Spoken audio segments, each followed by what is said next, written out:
Welcome to Virtual Face-to-Face with Dr. Bruce Jarrell. I'm Alex Lakowski, Executive Director of Media Relations. Art can be defined so many ways and means so many different things to the creator and to those who experience the creation. We can be touched, transported, or brought to tears.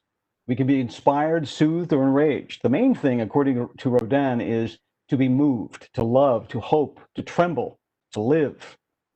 Well, our lives, constricted by COVID these last 6 months, have reflected just a little of the unseen terror of past pandemics. The plagues of Europe and the Middle East were mostly seen through a lens of religion and morality. To think of the frightening visions of Bruegel's The Triumph of Death in the 16th century, or Poussin's The Plague of Ashdod in the 17th, or even Egon Schiella's The Family, painted during the Spanish flu 100 years ago. No, this pandemic at this time is different. We understand more about what's happening, but it has evoked so many of the same ideas about the fragility of life, our interdependence, and the almost divine sacrifices of caregivers. Unfortunately, the people we expect to help us navigate those questions, our artists, have been some of the most severely impacted. A Brookings Institution study found that between April and July, about 2.7 million jobs and more than $150 billion of sales in goods and services for creative industries nationwide were lost, most of that in the fine and performing arts. And professional artists are not typically known for having big bank accounts to help them weather the storm. Of course, some artists do feel more energized and focused in a lockdown. A Washington Post online call for art this summer brought 650 entrants, including things like a social distancing bench, a digital rendering of a masked woman perfuming herself with something labeled l'eau de bleach, and a face mask with a stimulus check printed on it. Toronto artist Gary Toxelli went so far as to tell CNN that staying in and getting lost in making art is pure bliss. Now, many others have adapted to the new order of things. Google Arts and Culture can take you to hundreds of museums around the world. The National Symphony Orchestra, for example, their website offers more than 3,000 video performances in their library. And local efforts like our own art and literary journal, 1807, give amateur artists new opportunities to express themselves and engage their communities. Well, today, Dr. Jarrell talks with three contributors to 1807. Oksana Mishler is a clinical assistant professor in the School of Dentistry and a member of the UMB Art Council for the Arts and Culture. Erin Hager is senior instructional designer in the Faculty Center for Teaching and Learning and also a member of the Arts Council. And Officer Roosevelt Hammett is with the UMB Police Department. Welcome to you all. We'll also take a few minutes for a recent conversation between Dr. Jarrell and the honorary chair of the Arts Council. She's an adjunct professor with the Maryland Institute College of Art, Maryland First Lady Yumi Hogan. She's also a contributor to 1807. Two very quick notes before we begin. The first is that we want you to participate in the conversation with your insights and questions. So look for the chat button at the bottom of your screen. Use that to send me your question. And just listen for your name. I'll unmute your mic, so all you have to do is speak up. And the other thing I want to be sure to say before we go any farther is congratulations to our host, in a few hours officially, President of the University of Maryland, Baltimore, Dr. Bruce Jarrell. Dr. Jarrell, it's all yours. Back here with all of you. I hope you've had some good time away this summer, although I suspect it was like me, it was hard to get away. It is a pleasure to be back, and I want to compliment and thank our three participants, but also all of those on the Arts Council who are making an attempt to make UMB a better place. You know, we get so wound up in our practice of medicine or law or nursing or dentistry or pharmacy or social work, and we forget that there's a whole other side to our brain that we need to exercise. Art is really important to me. It's a great release for me. And we're going to hear about that from our participants today, and hopefully from you as well. Now, the pre-recorded section here is with First Lady Yumi Hogan.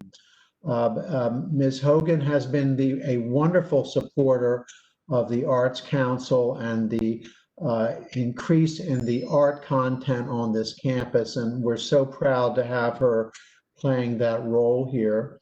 I want to urge all of you to, one, see the two 1807 editions. There was one last year, there was one this year, and even consider submitting your art for it next year.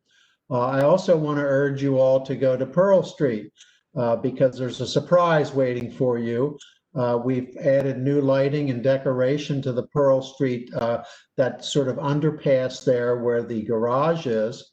And there's some very nice art exhibitions there, things from the original 1807 magazine. So I urge you to walk by there when the time comes that you're on campus. And we don't know when that's going to be yet, but I hope it'll be one of these days soon.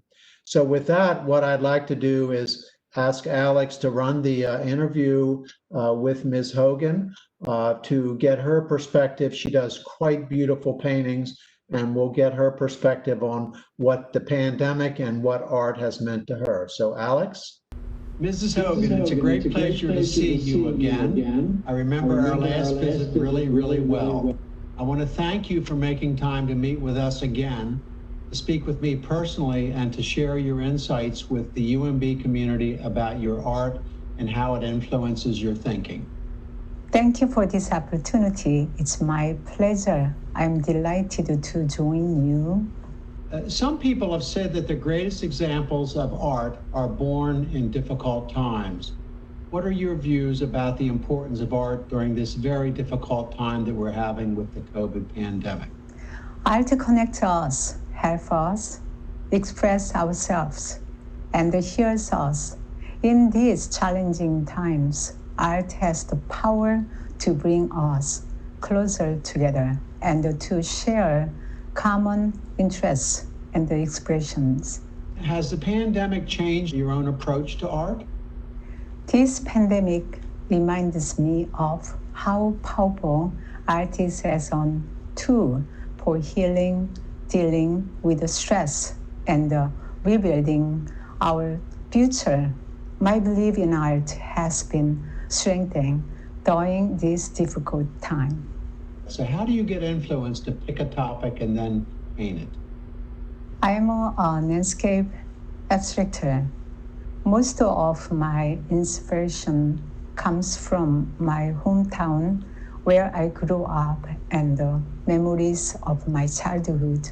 Maryland is an inspiration to my art too. Beautiful scenes in eastern and the Western Maryland, mountains, the ocean, and Clementine. This Maryland looks the same as my hometown. I turn them into my art.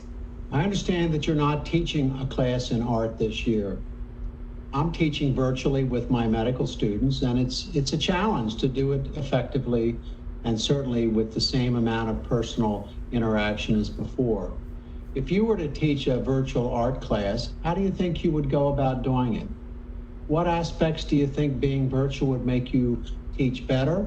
And what parts of teaching virtually would be more of a challenge? Is it possible to teach art online? I admire you that you teach students online. I miss my students very much.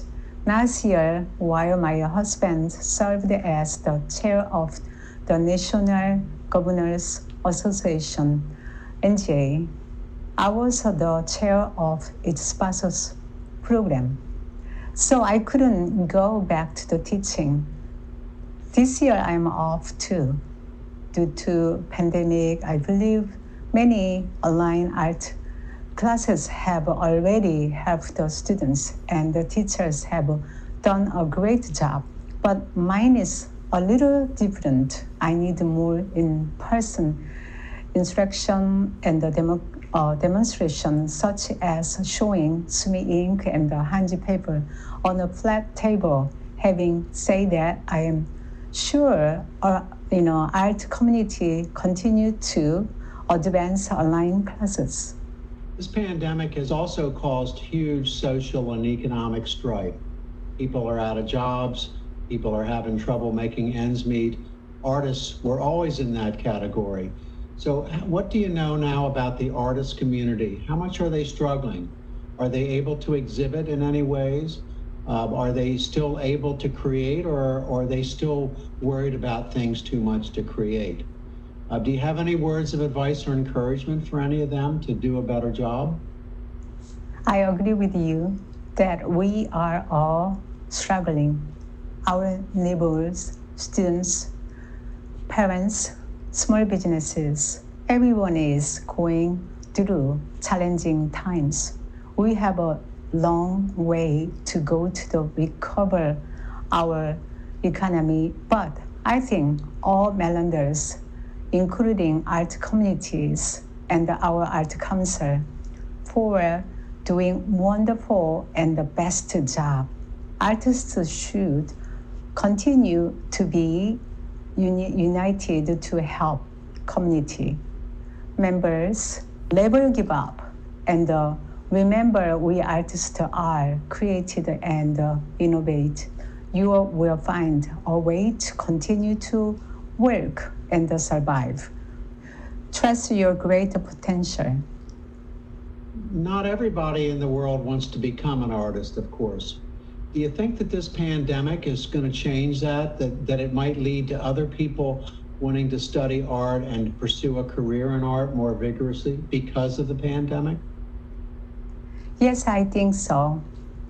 We have witnessed that even this pandemic cannot stop our art community from helping people in creating their own art, cultivate their passions, and realize their vision. Mrs. Hogan, it's been a delight to hear your ideas about art, particularly how it's interacted with the pandemic and about the younger generation that's coming up in the art programs. I thank you for participating with us. I know the UMB community will be very enthusiastic after having heard you. And we have an art show each year, and I expect to see more submissions in that art show as a direct result of your interacting with them. So thank you very much for being with us today. Thank you for having me. I hope these conversations will provide hope and encouragement to all Maryland artists. I got to visit her in the governor's home a couple of months ago, and she has many beautiful works there. If you get a chance, make sure you see her submissions on the Pearl Street Garage. So maybe I'll start with a few questions of our panelists, and I'd like to start with Officer Roosevelt Hammett. First of all, Officer, I know you're here every day, 5 or 6 days a week. Thank you very much for being here. I really appreciate it, and I know you and the many others like you who show up here. It's a labor of love. Thank you for doing that. You are an artist, and I hope you'll show us 1 or 2 of your pieces. How does art influence you when you come to work and you do your job? Is it a good influence on you? What does it do to your job as a police officer?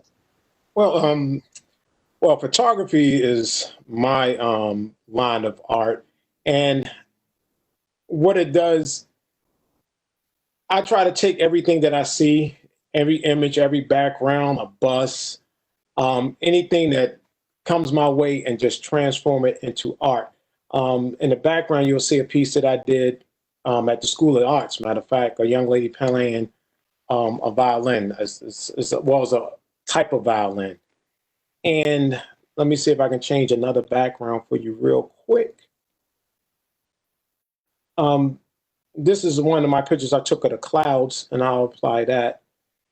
But, you know, just everyday natural things I just look at and try to use in my everyday work, and just make it easier for me just to, during good times and bad times, just to really cope with things and make things a little easier. Those are beautiful photographs, and I kind of find myself doing the same thing. I see something, I don't want to take a picture of it, I want to make it. So same idea, and I do that at work as well as at home. So Aaron Hager, thank you also for being here. What do you think the pandemic has done to your creativity during all these times? Well, thank you for having me. I am a writer. I have an MFA in writing for children specifically. And so one thing the pandemic has done is given me a lot more time with my own kids. A lot more insight into the way that they think, which certainly fuels my writing. But I think, like a lot of artists, the stress of these times can also be a challenge. It certainly has been for me. I've had a harder time working on longer pieces, just having the energy to focus and, to kind of stay in with something for a while. But what I have been doing is taking journal put out by the Arts Council, this 1807 journal, and using the images as prompts, just to write short journals. So I'll look at a painting or a wood carving or a photograph and just respond to it. And that helps me feel connected to my UMB colleagues and also to my writing. That's a great idea. I like that idea a whole lot. And where are we getting our, for the audience, all the school kids are online too, and we're worried about bandwidth here. So if we're a little unusual that way, you have our apologies. I also, Aaron, have noticed that my ability to concentrate for longer periods of time is difficult, and I attributed that to Zoom. I'm not sure what that's due to, but I certainly know it's taken a toll on me. But thank you for that. Oksana Mishler, a pleasure to have you here as well. Now you do some artwork that's a little bit unusual. It's in wood, and I understand it's in association with your spouse as well. Could you tell us a little bit about that, and also how's this all affecting the two of you working together as a team? Thank you for having me. I always enjoyed art, and I think I find the outlet. That's my therapy in a way, to do art and escape from all the difficulties that surround us in the real world. The way I got into wood burning, my husband started doing woodworking project, and he started slow, and then he gradually enlarged and making different boards to furniture. And I always thought that it would be interesting if he and I will collaborate together. If he can build something, can make something, and I could do wood burning piece. And fortunately, during the pandemic, we both were working from home. There weren't that many places where we could go. We were in isolation. So it was a great collaboration when he would make a tray or cutting board and I would gonna wood burn it. What I do like about wood burning is creating the dimension with just the one color, going from darker to lighter, and showing this three-dimensional image in just a two-dimensional piece. So during the pandemic, you've been able to get closer to your spouse. That's a good thing, don't you think? I think so too. I think pandemic for everyone was a test, how we can get together. So I told him I feel comfortable about retiring someday together. Yeah. Now, have you ventured into any other kinds of wood decoration? I'm calling wood burning a decoration. So have you gotten creative in other ways? I have. Around the holidays, I make little woodworking presents. What I do, I get a little circular pieces and make coasters out of them. That's when I wood burn different scenes. And I also use markers to put some color into it. Or use, Christmas decorations for the Christmas tree. I do all of those little projects around the holidays as well, when I can actually combine the wood burning and some colors. Yeah. Yeah, typically color was left out of ironwork as well. And I love adding color to my ironwork. I actually do it with crayons and a little bit of heat. It's kind of fun to do. So anyhow, so Aaron, what effect has the pandemic had on you in terms of creating new kinds of things, not just children's books? Have you gotten into other areas because you couldn't concentrate maybe in your first love? Yes, I have actually. One of my friends suggested the Art of Zen Tangling. It's a very meditative drawing practice where you work in these very small squares with a high quality pen and a nice little piece of paper, and it's just you kind of make these repetitive patterns. I think art begets art, and so when you can connect with a new form, it sort of opens you up to reconnecting with the form you know best. So I found that really useful.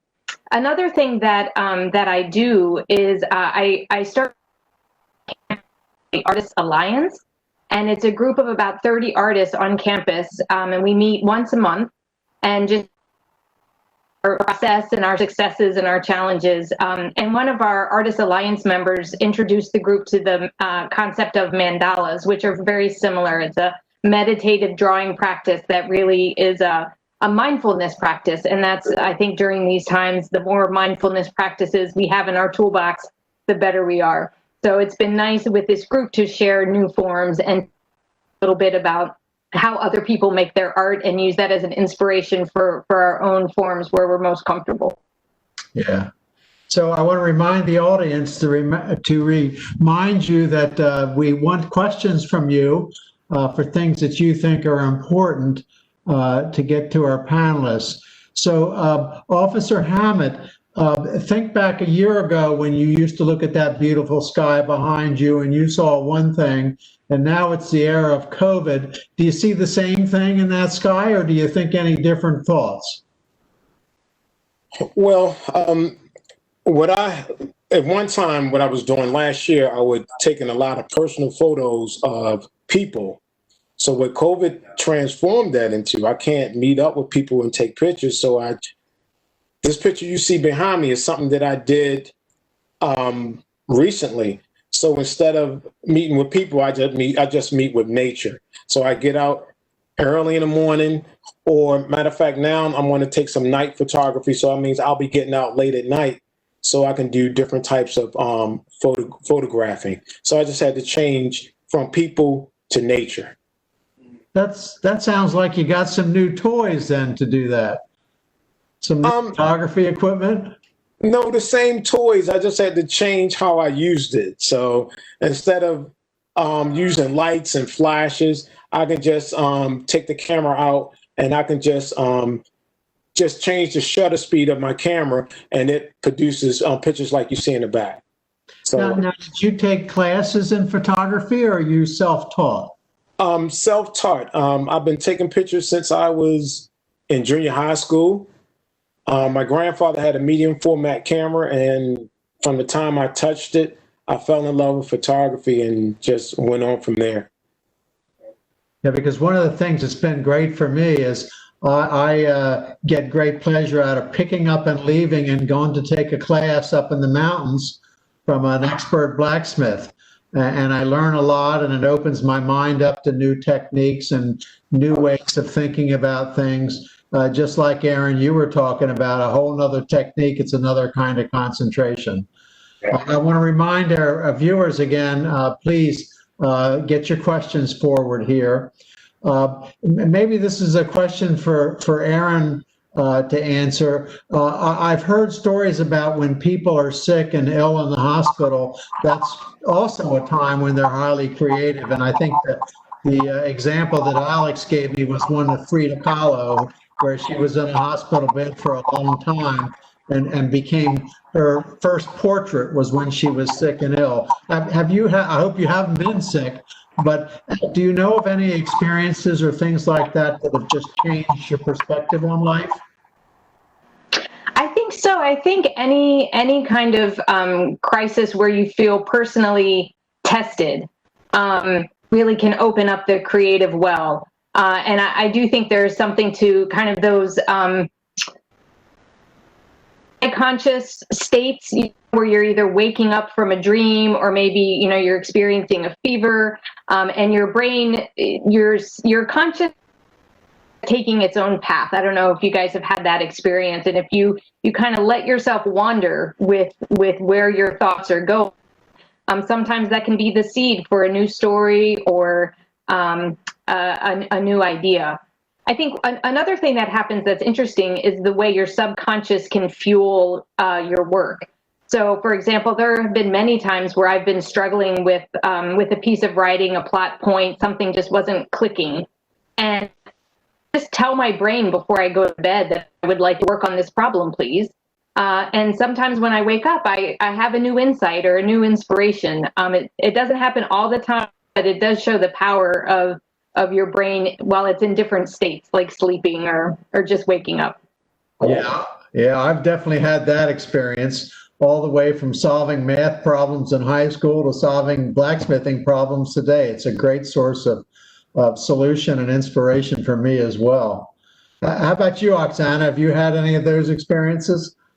Most definitely I have. And I was smiling when Erin was describing it because that seemed like she was telling my story. Sometimes when you are in the middle of art and you think like you got a stopping point because it's midnight and you got to go to bed, and then you're not sure that it looks exactly how you wanted it to look. So you wake up the next morning, and it almost seems like overnight your brain just created the finishing touch for your art, and you have a much better idea in the morning how to proceed, what color or what little. So I 100% agree with that. Yeah, it's remarkable that happens. How about you, Officer Hammond? Have you gotten any brilliant ideas while you were asleep? Of course. I'm very visual, but the time you give yourself time to relax and think things out. And I think here lately because the clouds were so beautiful, I was attracted to the clouds. So every time I would see the clouds, I would get a visual idea, and I couldn't stop thinking about it. And every night thinking about where can I go to get pictures of a cloud to create a different type of background, a different type of backdrop. So, you sleep on things, and that's why I came up with the idea of night photography, to get out late at night or get up early in the morning and to get yourself motivated to do the things I guess ordinary people don't do. Yeah. Well, a brain is a wonderful thing to be endowed with, isn't it? Yes. I certainly value mine. So I think we've got a few questions. Please keep the questions coming. But Alex, a question for one of our panelists. The questions are coming in now, and I think Linda Simone Wastula has sort of the basic question we're all wrestling with right now at home. Linda, are you there?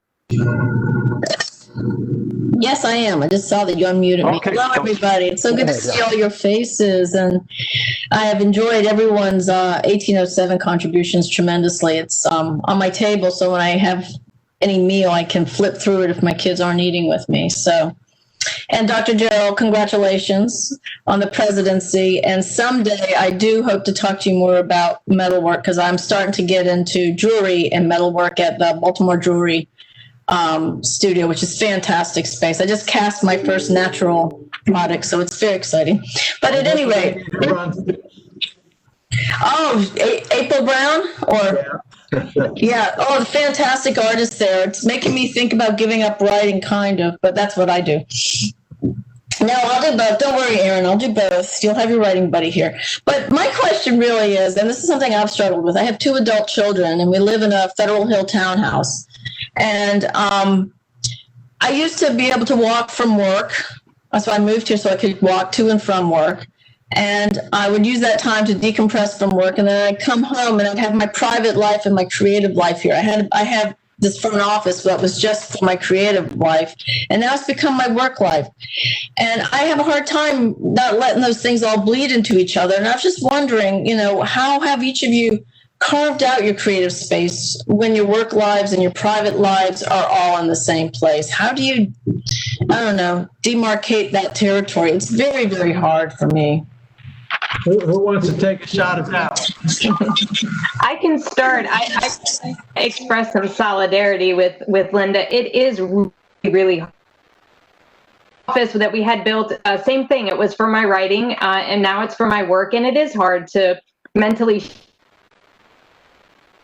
And not to single writing out, but I feel like when you're in an academic job or you're working in a university and you're the kind of work you're doing all day is very similar in terms of what your brain is being asked to do to your writing. So it's different than it may be if I were coming home and or leaving my office and going up to an easel or some clay. So I do think it is really hard. And now we miss the chance of going to coffee shops and going to those places that maybe filled us creatively while we would do our work. And I think it's a real challenge.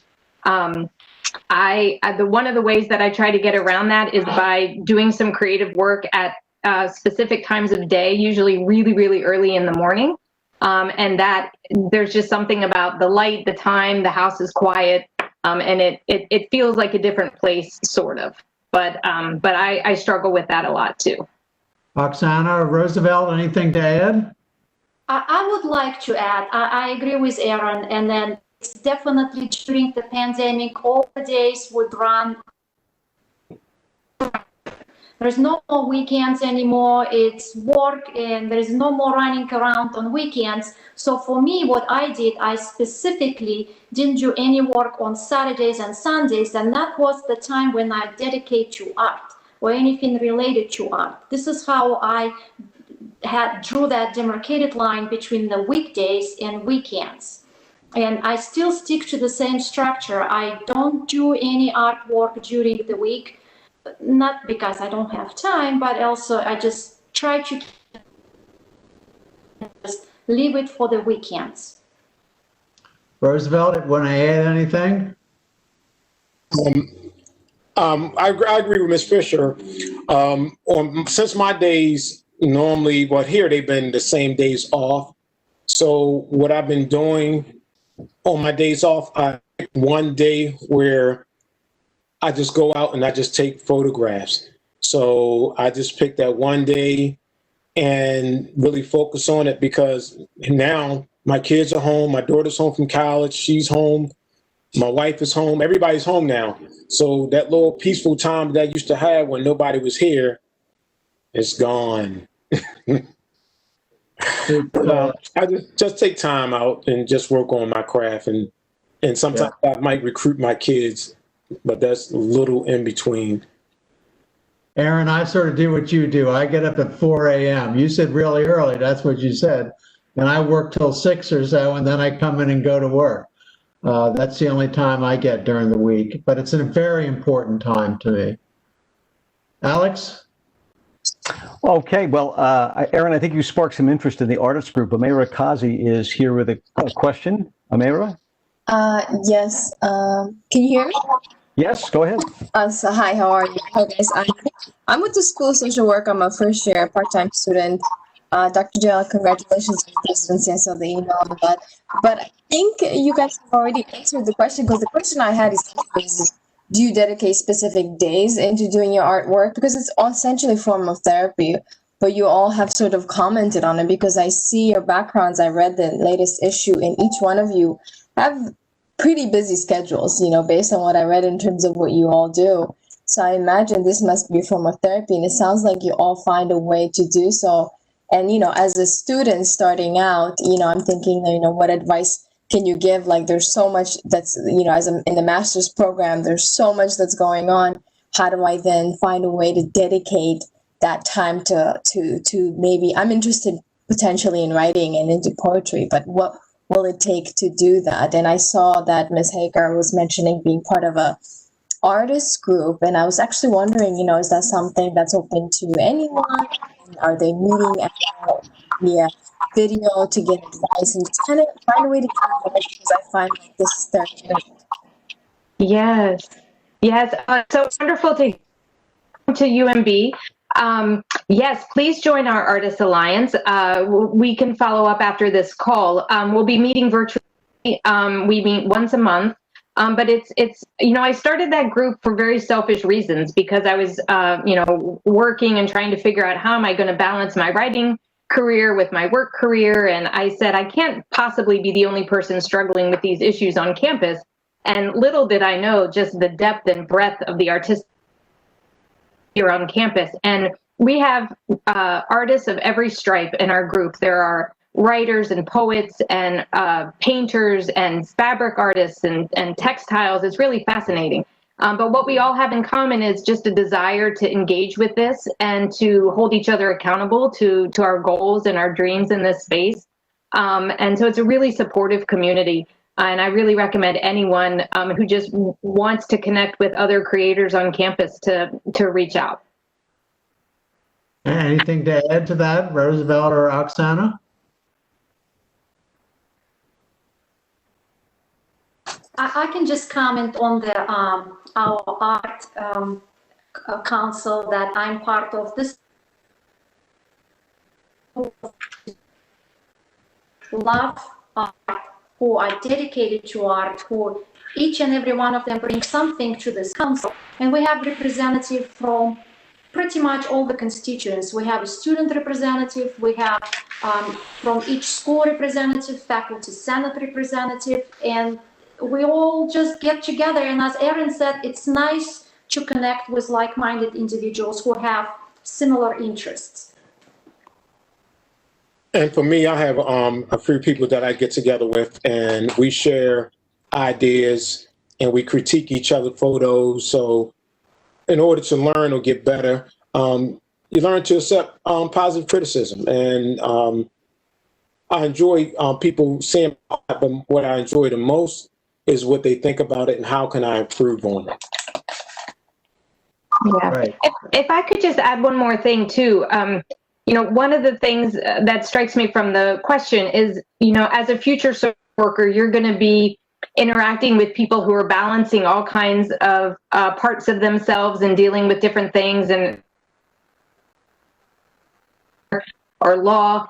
It's such good modeling to honor those talents and instincts within yourself that you can show your clients as a tool in their toolbox, you know, as they work through the kinds of things that you'll probably be helping them with in a few years. So I really think it's important as healthcare educators to model seeing our patients and our clients as whole people. And we can start just by honoring that within ourselves and connecting with that community. Yeah, it's called work-life balance, right, Erin? Okay, we all need it. We all need it very badly. Alex?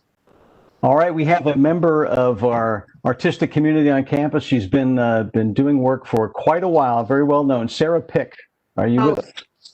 Thank you, Alex.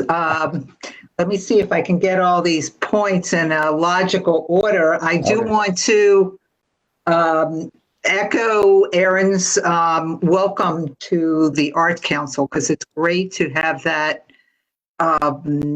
diverse group to talk about the artistic process.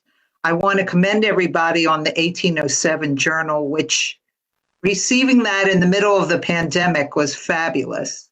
And last but certainly not least, Dr. Jarrell, let me add my congratulations to you.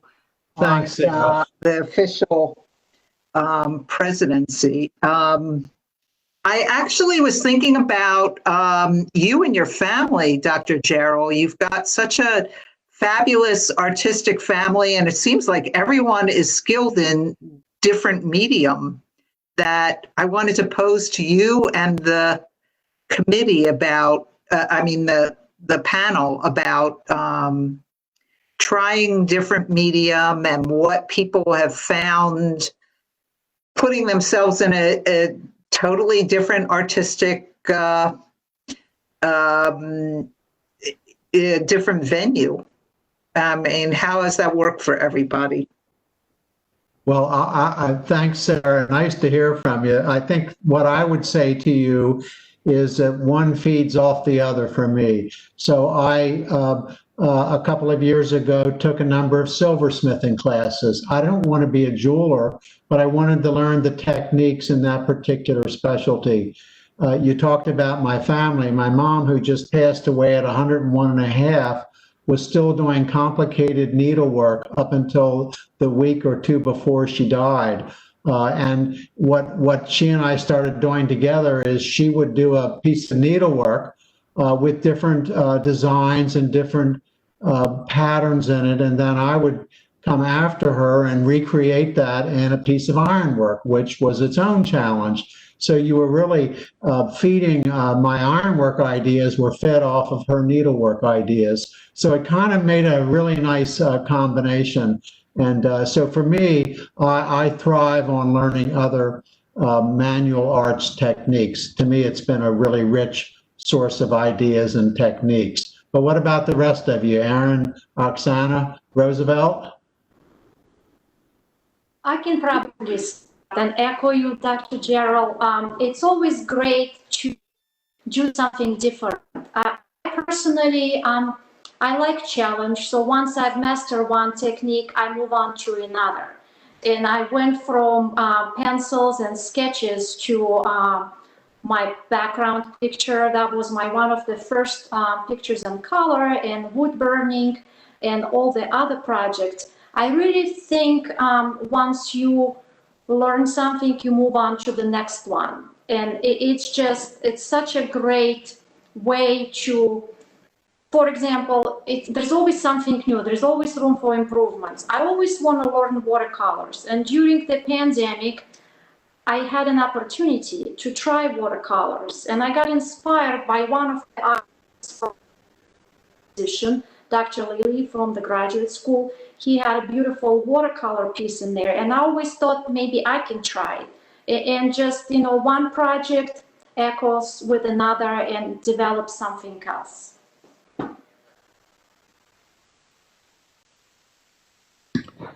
For me, my next goal is woodworking. I want to make a custom kitchen table set along with epoxy. That's been something I've been thinking of and graded. That's going to be my next project for this year. I built my mom a deck. So during the process of this, I built her a deck that turned out pretty nice. But my next goal is really making custom furniture. So that's what I'm going to start doing. My next goal is custom furniture. Yeah, that's so great. One of the things that I like about trying new forms is that it reminds me that it's okay to not be good. I think when you get comfortable in a particular medium or you've had some success in it, there's a perfectionist tendency that can really stifle creativity, and I fight with that all the time. I want all my words to be perfect. I want everything to say exactly what I'm feeling, and it doesn't always work that way. But when I'm trying something new, I don't hold myself to the same standards, and it kind of opens me up in all kinds of ways. So I appreciate that about new things. Great point. That's a great point. Alex? I think everyone is so wrapped up in your conversation that they're not coming forward with their comments. I'd like to hear more from the community. I know we have a lot of people out there, and I've been needling them. I don't want to have to mention some of the people I know who are in 1807, like Laura Kozak, or I don't want to call people out by name, is I guess what I'm saying. But I hope they'll come forward and have some questions for you. I did notice, if I can ask one thing, in 1807, you had people, Roosevelt's got this high-end photography, and some people were using iPhones even, so the art it doesn't have to be something that you study years and years or have expensive equipment. It can be really anything that you make of it. I was really impressed with some of that. Can you talk about how people might, you touched on a little bit, get into other media and maybe explore their visions? Anyone? I can probably say a little bit about that. And every new year, I create the custom calendars for my friends and family, and I use the pictures that I took throughout the year, all the events. And I have to tell you, I do have a professional camera, but I also take pictures with just a regular iPhone, and the quality is just as great. And especially, it's very nice to see the contrast between the professional pictures and the one taken with iPhone, and they are just as great. And in the end, I get the same beautiful calendar, which is a great gift to start the new year. So it does not need to be that expensive. It's whatever you can find around.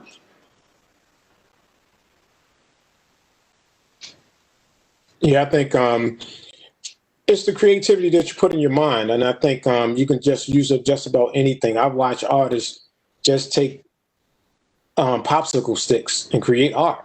It's all in you. I mean, the creative mind. Like I said, my son attends the School of the Arts, and to see him act and the theater of art is so wonderful. And there's so many talented kids out there. Just to watch these kids perform, it's awesome.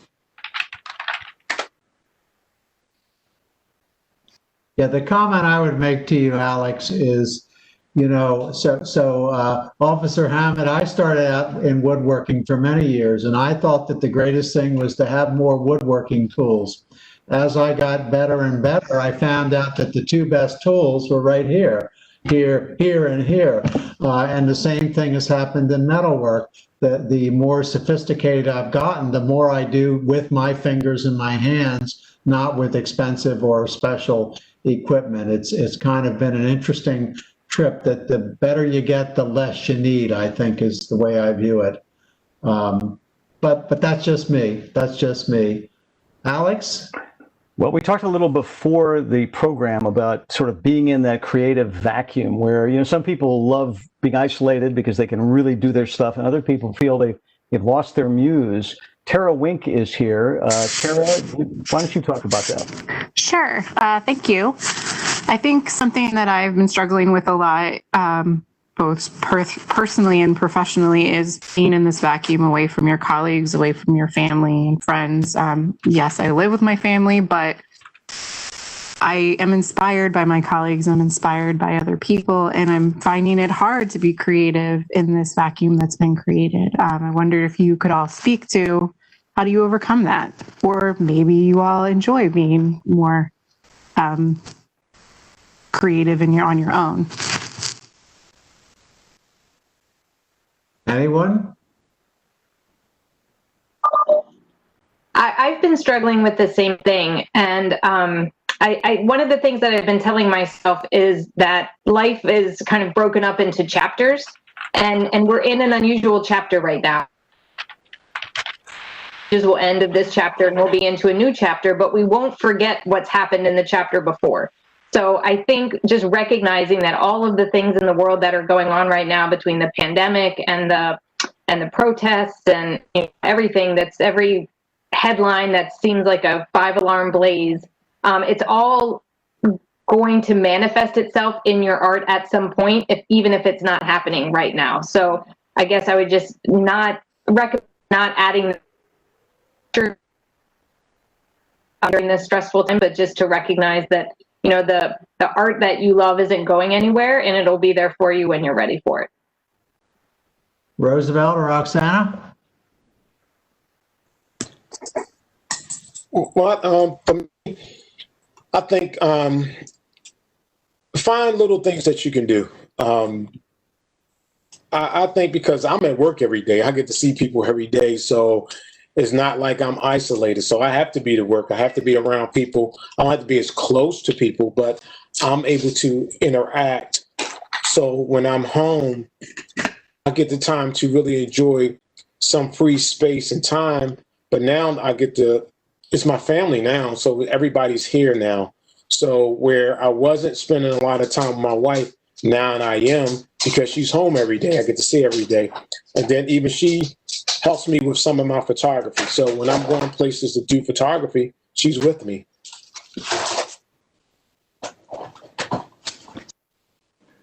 And I would say that during the pandemic, we were all locked in our houses and couldn't go anywhere. It was hard, but pretty much everyone shifted online. Even the family Zoom meetings were a lot of fun. And with the coworkers, we would even create the virtual happy hour when we all get together around 6 p.m. and just talk about anything but work. And that was the condition. You can talk about anything but work. So it is a lot of efforts. And I also think personally, in a way, I reconnected with the Mother Nature. I've been living in this house for 7 years, and this past spring was the very first time when I saw certain flowers I've never seen before.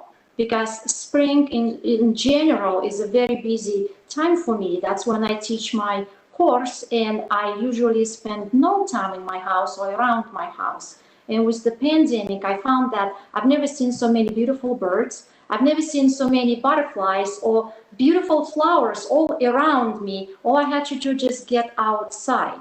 So it's all around. Or I know some people, they found passion with cooking. Even if you are not doing anything artistically, you can create those simple recipes and make this is an art. Yeah, I'm a solitude guy. When I'm out in my shop, no music, no talk, no people, just me. That's the only way I can work out there, unless I'm teaching, of course. But that's just me. Alex, what else do you have? You know, before I give you this next question, somebody did write in a comment. They want to know, Dr. Jarrell, how long it takes for you to do one of your pieces. You were just talking about that. It looks like it must be impossible to finally craft a little, and I'm not just saying that, these beautiful flowers out of hot metal. How long does that take? The actual piece doesn't take so long. It's learning all the methods and techniques that take the long time. So it may take 40 or 50 hours to make a final piece, but it might take 100 hours of working on different methods, et cetera, to get good enough to get them in the piece. So it's not an easy question to answer because it's not a single answer. It's a couple of answers. But you gave a good ballpark. Now that you're all published and you're out there, I wonder, and I don't just wonder, we have a questioner. Patricia Fanning wants to ask about how being published and being on display affects you. Patricia? Oh, she dropped off. You know, and I haven't talked to her in a while. She used to work in our office. But she, you know, she's writing about that, and it's true. You know, you're getting feedback from people, and you're also able to sort of observe your own work in a different way. If you walk down Pearl Street and you see what you've done, does it make you think, oh, maybe may think differently about that, or does it make you think about something else new that you would do, or a different technique? I mean, how does being published affect your work? Anybody? That is a very real phenomenon. Because private is not private anymore. And because I think, again, going back to that perfectionistic tendencies, you know, once a book is out in the world, I can't edit it anymore. I can't tweak it.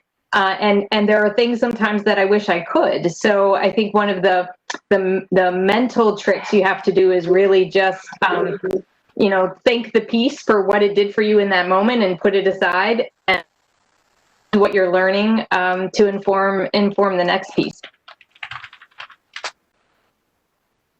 I personally I always come up with something new. It's almost like you look around and you get inspired and you want to try something else. As I mentioned earlier, the watercolors. When I saw the art pieces from the first edition of the journal, I want to try it. So when I'm looking for what I have here, I want to try maybe metal, Dr. Jarrell. I don't know. I don't know how it's going to fit in the woodworking shop. But that sounds like a really interesting idea when you get something so strong and create this gentle and beautiful flower. So the way I look at it, just more ideas, more projects. Roosevelt? And I would agree. It was a joy for me because I never thought I would be published. And when I did see the pieces, just not my pieces, but all the artwork that's on Pearl Street, is beautiful. I really enjoy every artist, the hard work that they put into it. And that's the thing I like about art. It's not just photography, it's so much you doing ironwork. It's beautiful. Woodworking with fire and carving is something that I thought of in my mind, but I never ventured into it because I'm like, I don't think I can do that, but I might just give it a try. Yeah, I think my response is it's less about being published and it's more about competing with myself. and how I can make myself better. And so if something stimulates me to do something better the next time because someone made a comment, I think that's good. But it's really about competing with myself. I agree with you, Dr. Jarrell. It's not the competition with other artists. It's the competition with yourself. How can I get better? What's the new technique can I try? What's the new projects can I try? 100% agree. That's the competition with yourself. And that is so true. I believe I'm more critical to myself than anything else. And like you said, and that's the one thing I keep pushing for is how can I make this picture better than my last picture? And that's my goal. Right. Exactly. Alex? All right. Well, the Regent Bill Wood has a comment. Bill, are you there? Good. Welcome. Let's see. Can you hear me? Oh, yes. Yes. I'm having a little technology problem. I can't seem to get my picture up there, but I can see you.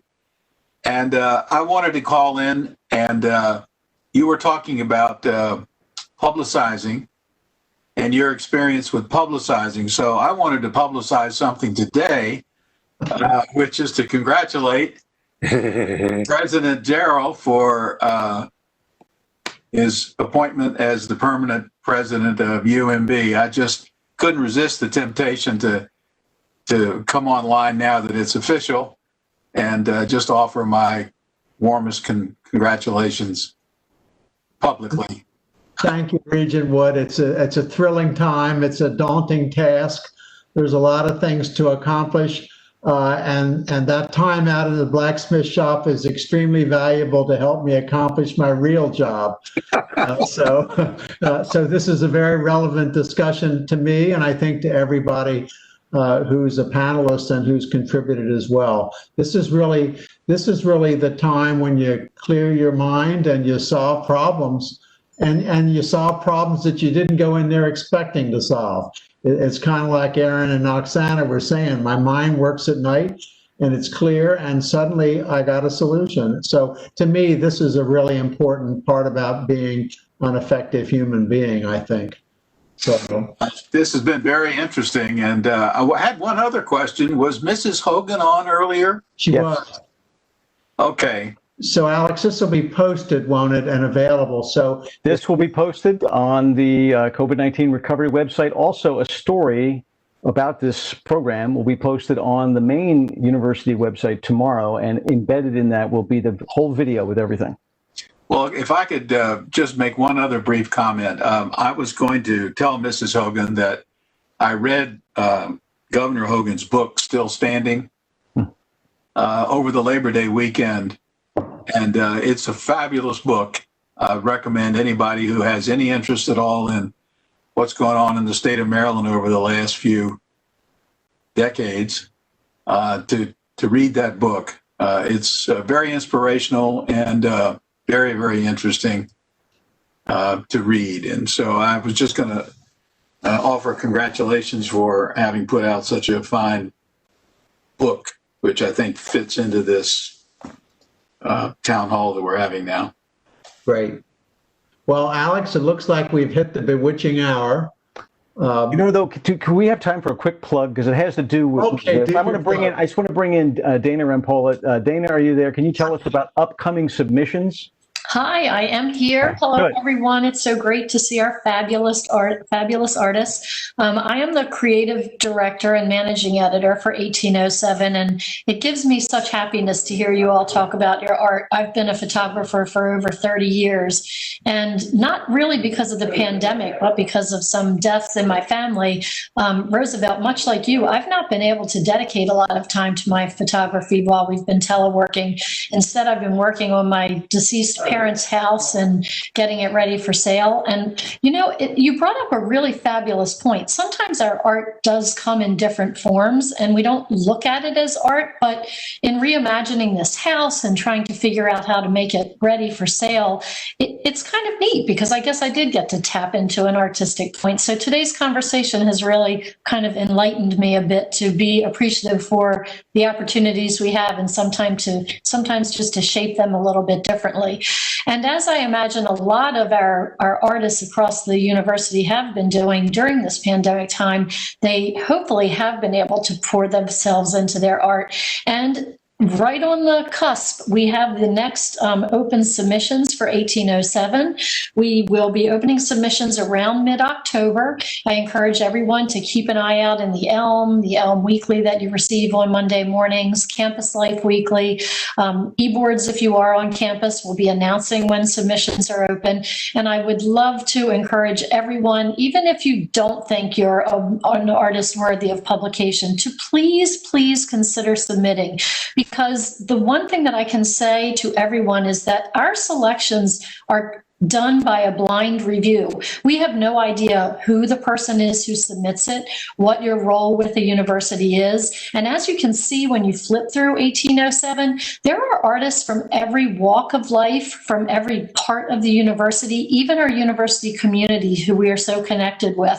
So please consider submitting this year, because I have a feeling we're going to have some fabulous art coming out of this pandemic and this socially interesting era that we're in. So thank you to all of you for speaking today, and I look forward to connecting with even more people in the future for 1807. Thank you, Dana. Thank you. You've done a great job. So with that, I bid you all adieu. Thank you for those who attended, for being there.